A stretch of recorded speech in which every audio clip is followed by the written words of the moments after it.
नमस्कार दोस्तों, आपका स्वागत है यूपी मेंटोर में। तो हम आज पढ़ेंगे यूपी पुलिस कांस्टेबल के लिए जीके के special 35 most important questions detailed explanation के साथ। तो चलिए शुरू करते हैं। तो वीडियो को लाइक कर देना और चैनल को सब्सक्राइब कर लेना। अब देखते हैं क्वेश्चन नंबर 1। भारत में जीएसटी किस तिथि और किस संविधान संशोधन द्वारा लागू किया गया था? तो इसका राइट आंसर हो जाएगा ऑप्शन नंबर ए, 1 जुलाई 2017 को और 101वां संविधान संशोधन द्वारा लागू किया गया था। ठीक है, 1 जुलाई 2017 से 101वें संविधान संशोधन अधिनियम 2016 के तहत लागू किया गया और विधेयक 122 में था। ठीक है, चलिए आगे देखते हैं क्वेश्चन नंबर 2।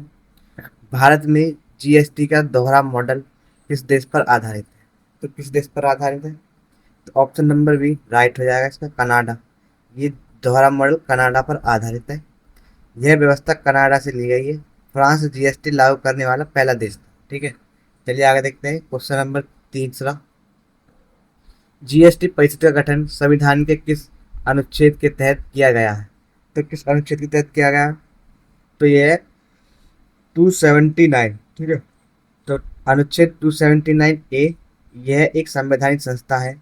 केंद्रीय वित्त मंत्री इसके अध्यक्ष होते हैं। ठीक है, इंपॉर्टेंट क्वेश्चन है। मतलब जीएसटी परिषद के जो अध्यक्ष होते हैं वो कौन होते हैं? वो होते हैं केंद्रीय वित्त मंत्री। चलिए आगे देखते हैं क्वेश्चन नंबर 4।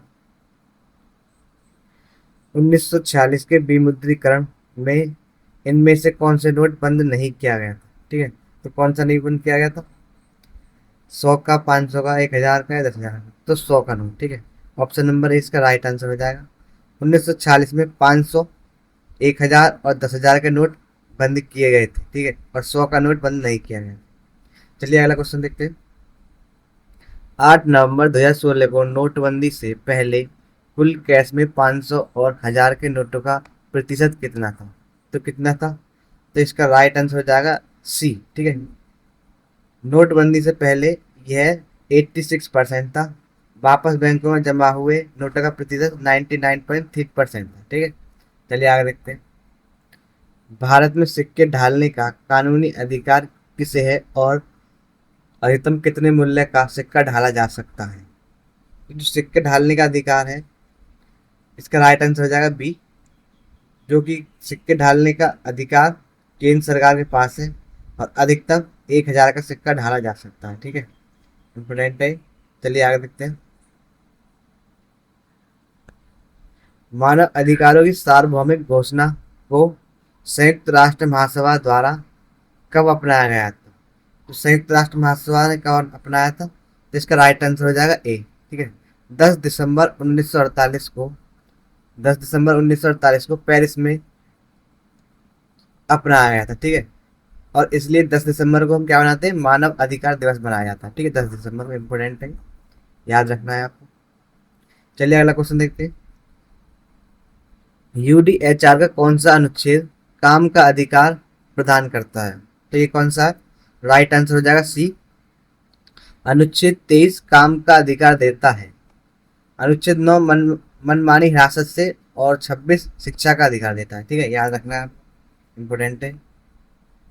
आगे देखते हैं। यूडीएचआर का कौन सा अनुच्छेद मनमाने ढंग से हिरासत पर रोक लगाता है? तो ये कौन सा है? तो इसका राइट आंसर हो जाएगा बी, अनुच्छेद 9 किसी भी व्यक्ति को मनमाने ढंग से गिरफ्तार करने से रोक लगाता है। चलिए आगे बढ़ते हैं। राष्ट्रीय मानव अधिकार आयोग के अध्यक्ष का कार्यकाल या सेवानिवृत्ति आयु कितनी होती है? तो कितनी होती है?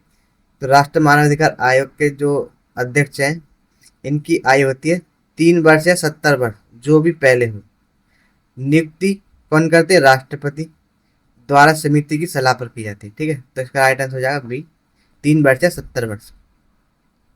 चलिए आगे देखते हैं। महिलाओं के खिलाफ भेदभाव उन्मूलन समझौते को भारतीय संसद ने कब पारित किया था? तो कब किया था? इसका राइट आंसर हो जाएगा सी, विश्व स्तर पर 1979 में हस्ताक्षर किए गए थे और भारत ने 9 जुलाई 1993 को संसद में पारित किया था। ठीक है, इंपोर्टेंट क्वेश्चन।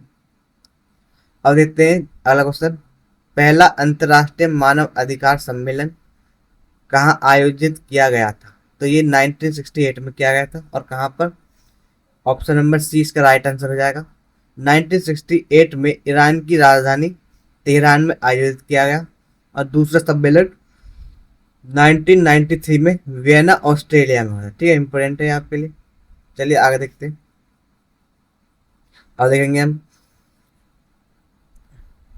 संविधान की 7वीं अनुसूची के अनुसार भारत की रक्षा किस सूची का विषय है?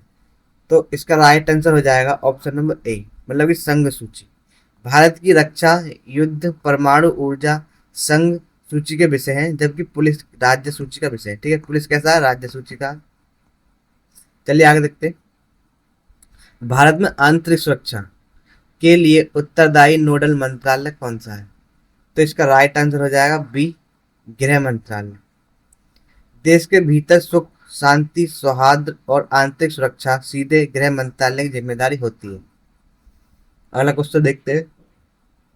मनी लॉन्ड्रिंग और विदेशी मुद्रा के उल्लंघन की जांच कौन सी एजेंसी करती है? तो कौन सी करती है? ईडी करती है। ठीक है, ऑप्शन नंबर सी इसका राइट आंसर हो जाएगा। ईडी प्रवर्तन निदेशालय का गठन 1 मई 1958 को हुआ था और यह वित्त मंत्रालय के राजस्व विभाग के अधीन होता है। ठीक है, इंपॉर्टेंट है, इसकी डेट याद रखना आप। ईडी का गठन कब हुआ है? 1 मई 1958 और यह वित्त मंत्रालय के राजस्व विभाग के अधीन है। ठीक है, चलिए आगे देखते हैं। तो वीडियो पसंद आ रही तो वीडियो को लाइक जरूर कर देना। भारत का सबसे पुराना अर्धसैनिक बल कौन सा है? तो कौन सा है? तो option number C right answer हो जाएगा, असम राइफल्स। ये भारत का सबसे पुराना अर्धसैनिक बल है, जो कि 1835 में कछार लेवी के नाम से गठित किया गया था। यह भारत म्यांमार सीमा की रक्षा करता है। चलिए आगे देखते हैं। नशीली दवाओं की तस्करी से जुड़े गोल्डन क्रीसेंट में कौन से देश आते हैं? तो ये हो जाएगा इसका राइट आंसर बी। इसमें पाकिस्तान, अफगानिस्तान और ईरान, ये तीनों देश आते हैं गोल्डन क्रीसेंट में। ठीक है, इंपॉर्टेंट क्वेश्चन है, याद रखना है आपको। और अफगानिस्तान, पाकिस्तान और ईरान, म्यांमार, लाओस, थाईलैंड को गोल्डन ट्रायंगल कहा जाता है। ठीक है, इसको भी याद रखना है, इस फैक्ट को। मतलब म्यांमार, लाओस और जो थाईलैंड है, इन तीनों को मिलाकर गोल्डन ट्रायंगल कहा जाता है। ठीक है, चलिए आगे देखते हैं। भारत में अपराध रिपोर्ट कौन जारी करता है? तो कौन करता है? एनसीआरबी। ठीक है, एनसीआरबी द्वारा भारत में अपराध रिपोर्ट जारी की जाती है। NCRB national crime records bureau, जो कि 1986 में इसका गठन हुआ और यह गृह मंत्रालय के अधीन कार्य करता है। ठीक है, इम्पोर्टेंट है। तो चलिए आगे देखते हैं। उत्तर प्रदेश में कुल कितने पुलिस जोन और रेंजेस हैं? ठीक है, तो बताइए इसका राइट आंसर। तो इसका राइट आंसर हो जाएगा बी। उत्तर प्रदेश में कुल 8 जोन है और 18 रेंज है। यूपी में 8 जोन और 18 रेंज हैं। जोन का नेतृत्व एडीजी और रेंज का नेतृत्व आईजी और डीआईजी करते हैं। चलिए अगला क्वेश्चन देखते हैं। उत्तर प्रदेश का सबसे पुराना पुलिस प्रशिक्षण संस्थान कहाँ स्थित है? तो कहाँ स्थित है? ये है मुरादाबाद में। ठीक है, डॉक्टर भीमराव अंबेडकर पुलिस अकादमी मुरादाबाद, जिसका गठन 1839 में हुआ था। यहाँ डीएसपी, बीपीएस अधिकारियों की ट्रेनिंग होती है। ठीक है, important. Uttar Pradesh police radio मुख्यालय कहाँ स्थित है? तो इसका राइट आंसर हो जाएगा सी, लखनऊ में स्थित है उत्तर प्रदेश पुलिस रेडियो मुख्यालय। रेडियो मुख्यालय, फॉरेंसिक मुख्यालय और यूपी पुलिस का मुख्य मुख्यालय कहाँ पर है? ये लखनऊ में ही है, सिग्नेचर बिल्डिंग में। ठीक है, तो आपको याद रखना है ये तीनों मुख्यालय। चलिए आगे बढ़ते। उत्तर प्रदेश के सोनभद्र जिले का प्रशासनिक मुख्यालय कहाँ है?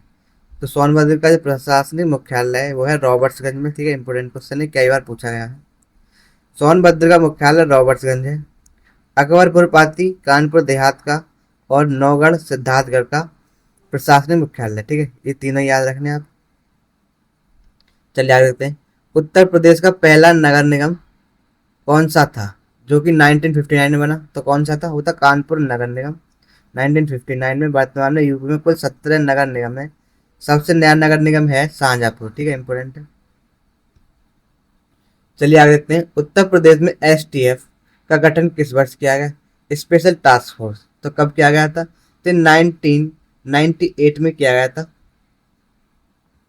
और ये एटीएस आतंक निरोधी दस्ता का गठन 2007 में हुआ था। ठीक है, इसको भी याद रखना, एटीएस का गठन कब हुआ था? 2007 में।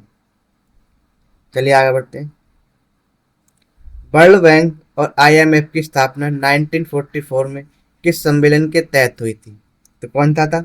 इसका राइट आंसर हो जाएगा सी, ब्रेटन वुड्स सम्मेलन। ठीक है, ब्रेटन वुड्स सम्मेलन अमेरिका, इन दोनों को ब्रेटन वुड्स ट्विंस कहा जाता है। मुख्यालय कहाँ है? वॉशिंगटन डीसी है, डीसी में है, अमेरिका में। तो इसे इन्हें क्या कहा जाता है? ब्रेटन वुड्स ट्विंस कहा जाता है। ठीक है, क्योंकि इनकी दोनों की स्थापना इसी सम्मेलन के द्वारा हुई थी। अगला क्वेश्चन देखते हैं। NATO नाटो उत्तरी अटलांटिक संधि संगठन का मुख्यालय कहाँ स्थित है? तो ये कहाँ पर है? तो नाटो का मुख्यालय ब्रुसेल्स में, जो कि बेल्जियम में है। ठीक है, नाटो की स्थापना अप्रैल 1949 में हुई थी। यह एक सैन्य संगठन है। ठीक है, इंपोर्टेंट है।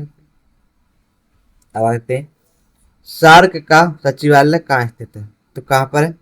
सार्क का सचिवालय काठमांडू में। 1985 में स्थापित सार्क के 8 सदस्य देश हैं। इसका सचिवालय काठमांडू नेपाल में। ठीक है, चलिए आगे देखते हैं। दुनिया का पहला सफल हृदय प्रत्यारोपण जो कि 1967 में किसने किया था? तो ये थे ऑप्शन नंबर 20, रॉबर्ट ज्विक। ठीक है, रॉबर्ट ज्विक ने सबसे पहले हार्ट ट्रांसप्लांट किया था। ठीक है, अगला क्वेश्चन देखते हैं। 1932 में परमाणु के भीतर न्यूट्रॉन की खोज किसने की थी? तो परमाणु के भीतर जो न्यूट्रॉन की खोज है वो की थी चैडविक ने, जेम्स चैडविक ने। ठीक है, जेम्स चैडविक ने इलेक्ट्रॉन की खोज की और जे थॉमसन ने प्रोटॉन और नाभिक की खोज रदरफोर्ड ने की थी। ठीक है, इनको भी याद रखना आपको, ये भी इम्पोर्टेंट। चलिए आगे देखते हैं। 1916 में पूर्ण जैविक खेती करने वाला भारत का पहला राज्य कौन सा बना है? तो ये है सिक्किम। ठीक है, ये पूर्ण जैविक खेती करने वाला पहला राज्य बन गया है, 1916 में बन गया था। अगला क्वेश्चन देखेंगे। भारत के चाय बोर्ड का मुख्यालय कहाँ स्थित है? तो राइट आंसर हो जाएगा सी, कोलकाता में। चाय बोर्ड 1954 में बना, इसका मुख्यालय कोलकाता में है। और कॉफी बोर्ड कहाँ है? बेंगलोर में। और रबर बोर्ड कोट्टायम में है। ठीक है, इसको भी याद रखना। चलिए आगे देखते हैं। भारत किस देश के साथ अपनी सबसे लंबी भूमि साझा करता है, भूमि साझा करता है? तो वो है बांग्लादेश। तो बांग्लादेश 4096.7 किलोमीटर की लंबी दूरी को साझा करता है भारत के साथ। भारत के 5 राज्य इससे सीमा बनाते हैं, जो कि पश्चिम बंगाल है, त्रिपुरा है, मिजोरम है, मेघालय है और असम है। ठीक है, इंपोर्टेंट है, सीमा पूछी जा सकती है, कौन सा राज्य सीमा बनाता है, कौन सा नहीं। अगला क्वेश्चन देखते हैं। ब्रह्मपुत्र नदी को बांग्लादेश में किस नाम से जाना जाता है? तो ब्रह्मपुत्र को किस नाम से जानते हैं? तो इसे जमुना नाम से जानते हैं। कहाँ पर? बांग्लादेश में। और जो गंगा नदी है ना, गंगा नदी, उसको पद्मा कहते हैं बांग्लादेश में। चलिए आगे देखते हैं। मॉन्ट्रियल प्रोटोकॉल मुख्य रूप से किसके संरक्षण से संबंधित था? तो जो मॉन्ट्रियल प्रोटोकॉल है वो ओजोन परत के संरक्षण से संबंधित था। और ओजोन परत का संरक्षण संबंधित है, जो कि 16 सितंबर को ओजोन संरक्षण दिवस मनाया जाता है। अगला क्वेश्चन देखते हैं। रामसर सम्मेलन का मुख्य उद्देश्य क्या है, जो कि 1971 में हुआ था? ठीक है, इसका मुख्य उद्देश्य है आर्द्र भूमियों का संरक्षण करना, जो वेटलैंड होते हैं उनका। और 2 फरवरी 1971 को ईरान के रामसर में संधि हुई थी। यह अंतर्राष्ट्रीय महत्व की झीलों, आर्द्र भूमियों के संरक्षण के लिए बनाया गया था। ठीक है, तो हमारे यहाँ पर इम्पोर्टेंट क्वेश्चन सोचे गए सारे। तो अगर वीडियो अच्छी लगी तो लाइक करना और चैनल को सब्सक्राइब जरूर कर लेना। और अगर इसकी PDF चाहिए आपको तो हमारे टेलीग्राम चैनल से जरूर जुड़ जाएं। तो बहुत बहुत धन्यवाद।